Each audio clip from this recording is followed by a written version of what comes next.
Okay, I think that the strengths, at least if we look at international instruments as PISA, is that if you try to look at them in depth, they support an equity agenda in education. I think that the most important and consistent message coming out from the different reports, PISA reports in the year 2000, is that those systems that perform better are at the same time those systems that are more equitable.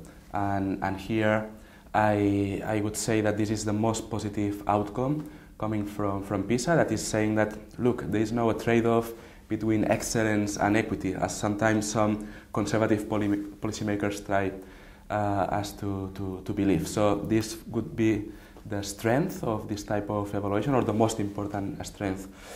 I think that the weaknesses are different, of a different nature, and some of them are not so much related to the standardized instrument as such, but are more related to how some governments are instrumentalizing this type of evaluations, just to introduce quick fixes in their national education system. So the PISA test is telling them, look, you are not doing so well, and instead of trying to analyze, okay, maybe I have a lot of inequity problems and this is a long-term reform process that I should invest in, they try to introduce quick fixes like more hours in the curriculum in mathematics or language, or in the different competencies that are being evaluated, which doesn't mean that they are going to solve the root, the problems from their roots in their education system.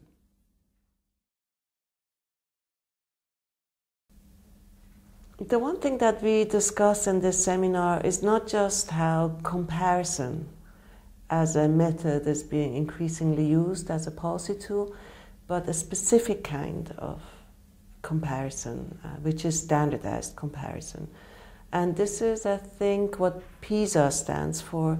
PISA stands for a community of researchers and government officials coming together, agreeing on a concept, whether it's now knowledge competencies in a knowledge economy, knowledge society, or any other concept, and then having buy-in from governments to measure this international imaginary concept. And that's the fascinating part from a policy studies perspective, because different than IEA studies, it's not measuring intended outcome, like intended curriculum, but it is an agreement on a new international standard.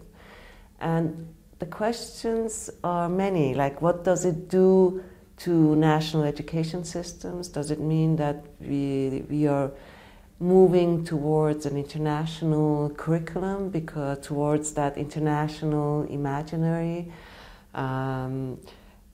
It also means it also has a lot of implications for provision of education. Does it mean that anyone can provide education, not only national education systems, but private providers, education business? It has a zillions of implications that this project tries to look into and understand. Well, usually people answer that question pointing out to the improvements or the expected improvements that be created by learning, by using, analyzing this data and transforming this data and this comparative data into new strategies, new policies, etc.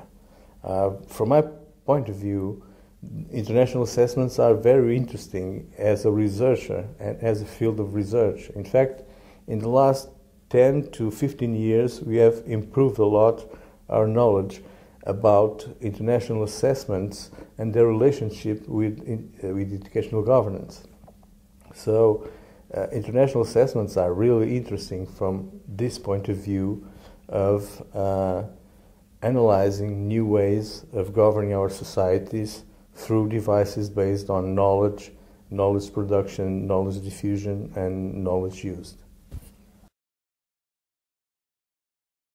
One of the key things that really interests me about international assessment is the way in which the data is prepared to be communicated, so the way in which the data is massaged into particular kinds of reports, the way in which it's displayed as particular kind of graphical visualizations and so on. And I suppose what I'm interested in is the ways in which that visualization or presentation of the data itself begins to shape understandings, to make international assessments intelligible to different kinds of audiences, and ultimately to begin to construct arguments about data, arguments that can be persuasive and seductive and attractive in drawing audiences to them and persuading audiences to take some kind of action around the data. So the way I am examining the governance by number is by looking on how exposure to the numbers create some kind of an attitude or opinion by the public. So many of my colleagues are looking on newspapers and how numbers are presented in the newspapers. I'm saying that's not enough. It's a good step, but let's look on how the public perceive the numbers. And in my own research, I'm showing how the public is being negatively affected. So people are losing confidence, or people are devaluating their education systems. And I will argue that that has implications later on for policy and for the overall understanding of what education system is in different countries. Well, I can't answer that in the way perhaps that the questioner intended, because I'm not interested in helping educational governance. I don't think the job of academics is to help governments to govern.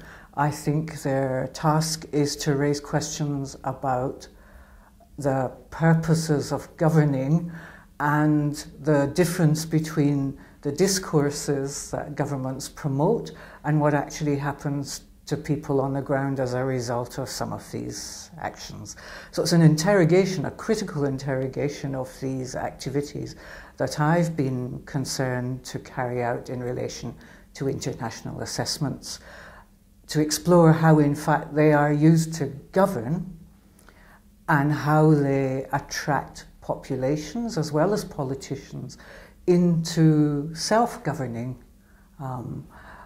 what some sociologists call responsibilization, self-evaluation, self-improvement dynamics, so that education becomes a very powerful governing resource through the enrollment of populations, parents as consumers of education, learners as responsible self-monitors contributing to an economic agenda, and politicians through their capacity to mobilize the information they get from large data sets.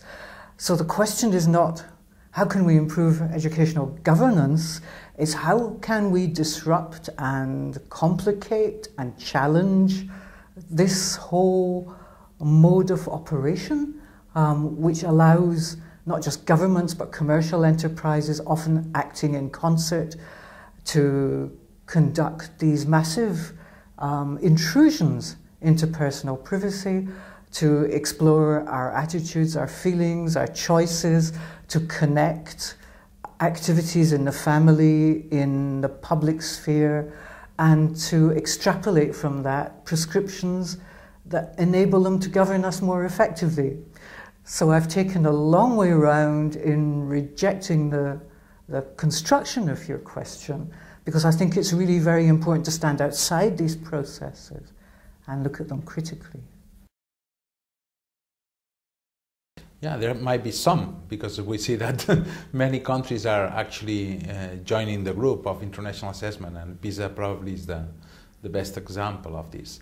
I think one of the best examples we can bring here is that they have really new data on their own education systems, data that usually they don't collect, although there might be different reasons to understand why these data and not these other certain data that are there.